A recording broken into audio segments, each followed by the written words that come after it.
జన్మనందించిన రక్షకుడు జయ కొట్టు నా క్రీస్తుకే మరణం గెలిచి స్వర్గం చేరిన ద్వితీయుడు జయ కొట్టు నా యేసన్నకే భూమి నుండి స్వర్గానికి చేర్చే మార్గమితడు జై కొట్టు నా హోసన్నకే మరణించాక నేను సమాధి నుండి లేపుతాడు భూలోకపు పాపము నిశిని చీల్చాడు సాహసంగా తన రుదిరమె నిలిచెను పాపము కడిగే ఆయుధంగా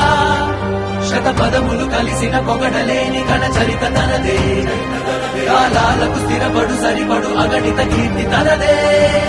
తానే తనకు సాటి ఈ లోకాన తన నామం చెరిగిపోదు మా హృదయ